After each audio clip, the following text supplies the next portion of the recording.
ನಟ ಮಡೆನೂರು ಮನು ಬಂಧನ ಪ್ರಕರಣಕ್ಕೆ ಸಂಬಂಧಪಟ್ಟ ಹಾಗೆ ಅತ್ಯಾಚಾರ ಹಲ್ಲೆ ಆರೋಪದ ಪ್ರಕರಣದ ತನಿಖೆ ಚುರುಕುಗೊಂಡಿದೆ. ಶಿಕಾರಿಪುರದ ಲಾಡ್ಜಲ್ಲಿ ಇವತ್ತು ಪೊಲೀಸರ ಜೊತೆಗೆ ಹೋಗಿ ನಟ ಮಡೆನೂರು ಮನು ಅಲ್ಲಿ ಸ್ಥಳ ಮಹಜರು ಮಾಡುವಂತಹ ಸಾಧ್ಯತೆ ಇದೆ. ಕಾರಣ ಈಗಾಗಲೇ 2 ಕಡೆಗಳಲ್ಲಿ ಮಹಜರು ಪ್ರಕ್ರಿಯೆಯನ್ನ ಮಾಡಿ ಮುಗಿಸಿದ್ದಾರೆ ಪೊಲೀಸರು. ಆದರೆ ಇದೀಗ ಆಕೆ ಕೊಟ್ಟಂತಹ ದೂರಿನ ಪ್ರಕಾರ ಶಿಕಾರಿಪುರದಲ್ಲೂ ಕೂಡ ಈತರ ಆಕೆಯ ಮೇಲೆ ಲೈಂಗಿಕ ದೌರ್ಜನ್ಯ ಎಸಗಿದ್ದಾನೆ ಅನ್ನುವಂತಹ ದೂರಿನ ಹಿನ್ನೆಲೆಯಲ್ಲಿ ಶಿಕಾರಿಪುರದ ಲಾಡ್ಜಲ್ಲಿ ಇವತ್ತು ಸ್ಥಳ ಮಹಜರು ಮಾಡುವ ಸಾಧ್ಯತೆ ಇದೆ.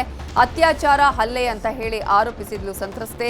ಶಿಕಾರಿಪುರದ ಲಾಡ್ಜ್ ಒಂದರಲ್ಲಿ ರೇಪ್ ಅನ್ನುವಂತಹ ಉಲ್ಲೇಖವನ್ನು ಕೂಡ ಆಕೆ ಮಾಡಿದ್ಲು. 31 ತಿಂಗಳ ವಾಟ್ಸಪ್ ಚಾಟ್ಗಳ ಪರಿಶೀಲನೆಯನ್ನ ಕೂಡ ಪೊಲೀಸರು ಮಾಡ್ತಾ ಇದ್ದಾರೆ. ಸಂತ್ರಸ್ತೆ ಹಾಗೂ ಮನು ನಡುವಿನ ಸಂದೇಶಗಳು ಏನೇನು ಅನ್ನೋದರ ಬಗ್ಗೆ ಕೂಡ ಈಗಾಗಲೇ ಪೊಲೀಸರು ಎಲ್ಲಾ ರೀತಿಯ ಒಂದು ತನಿಖೆಯನ್ನ ನಡೆಸ್ತಿದ್ದಾರೆ. 2022ರಿಂದ 2025ರ ಮೇ ತಿಂಗಳವರೆಗಿನ ಚಾಟ್ ಅನ್ನ ಪರಿಶೀಲನೆ ಮಾಡ್ತಿದ್ದಾರೆ. ಸಂತ್ರಸ್ತೆ ಹಾಗೂ ಮನು ಮೊಬೈಲ್ ಅನ್ನ ಈಗಾಗಲೇ FSLಗೆ ರವಾನೆ ಮಾಡಲಾಗಿದೆ. ಇನ್ನು ಆಡಿಯೋ ಸಂಭಾಷಣೆಯಲ್ಲಿ ಮತ್ತೆ ಕೆಲವರ ಹೆಸರು ಕೂಡ ಕೇಳಿದೆ. ದೂರು ನೀಡದಂತೆ ಕೆಲ ನಟ ನಟಿಯರಿಂದ ಒತ್ತಡ ಬಂದಿದೆ ಅನ್ನುವಂತಹ ಮಾಹಿತಿಗಳು ಕೂಡ ಲಭ್ಯವಾಗಿದ್ದು, ಕೆಲ ನಟ ನಟಿಯರ ಹೆಸರುಗಳು ಇದೀಗ ಪೊಲೀಸರಿಂದ ಆ ಹೆಸರುಗಳು ಬಂದ ಹಿನ್ನೆಲೆಯಲ್ಲಿ ತನಿಖೆಯನ್ನ ಮಾಡುವಂತಹ ಎಲ್ಲಾ ಸಾಧ್ಯತೆಗಳು ಕೂಡ ಕಂಡು ಬರ್ತಾ ಇದೆ. ಅತ್ಯಾಚಾರ ಹಲ್ಲೆ ಆರೋಪಕ್ಕೆ ಸಂಬಂಧಪಟ್ಟಾಗಿ ತೀವ್ರವಾಗಿ ತನಿಖೆ ಮಾಡ್ತಾ ಇರುವಂತಹ ಪೊಲೀಸರು ಆಲ್ರೆಡಿ ಈಗಾಗಲೇ ಕೋರ್ಟ್ 5 ದಿನಗಳ ಕಾಲ ಕಸ್ಟಡಿಗೂ ಕೂಡ ಒಪ್ಪಿಸಿದೆ. ಪೊಲೀಸ್ ಕಸ್ಟಡಿಯಲ್ಲಿರುವಂತಹ ಮನುವನ್ನ ವಿಚಾರಣೆ ಮಾಡ್ತಾ ಇದ್ದಾರೆ. ಸ್ಥಳ ಮಹಜರು ಕೂಡ ನಡೀತಾ ಇದೆ. ಇದೇ ವಿಚಾರಕ್ಕೆ ಸಂಬಂಧಪಟ್ಟ ಹಾಗೆ ಇನ್ನಷ್ಟು ಡೀಟೇಲ್ಸ್ ಅನ್ನ ಕೊಡೋದಕ್ಕೆ ನಮ್ಮ ರಿಪೋರ್ಟರ್ ಮುನಿರಾಜು ಈಗ ನೇರ ಸಂಪರ್ಕದಲ್ಲಿ ಜಾಯ್ನ್ ಆಗಿದ್ದಾರೆ. ಮುನಿರಾಜು, ಈಗಾಗಲೇ ಮನು ಅತ್ಯಾಚಾರ ಪ್ರಕರಣಕ್ಕೆ ಸಂಬಂಧಪಟ್ಟ ಹಾಗೆ ಈಗ ಯಾವ ರೀತಿಯಾಗಿ ತನಿಖೆ ನಡೆಸಲಾಗ್ತಾ ಇದೆ, ತನಿಖೆಯ ಪ್ರಗತಿ ಯಾವ ರೀತಿಯಾಗಿದೆ? ನೈತಾ, ಈಗಾಗಲೇ ಈ ಒಂದು ಪ್ರಕರಣಕ್ಕೆ ಸಂಬಂಧಪಟ್ಟಂತೆ ಪೊಲೀಸರು ಇಬ್ಬರ ನಡುವಿನ ಒಂದು ಚಾಟಿಂಗ್ಸ್ ಏನಿದೆ ಅದನ್ನು ಹೊರತೆಗೆಯುವಂಥ ಕೆಲಸವನ್ನು ಕೂಡ ಮಾಡ್ತಾ ಇದ್ದಾರೆ.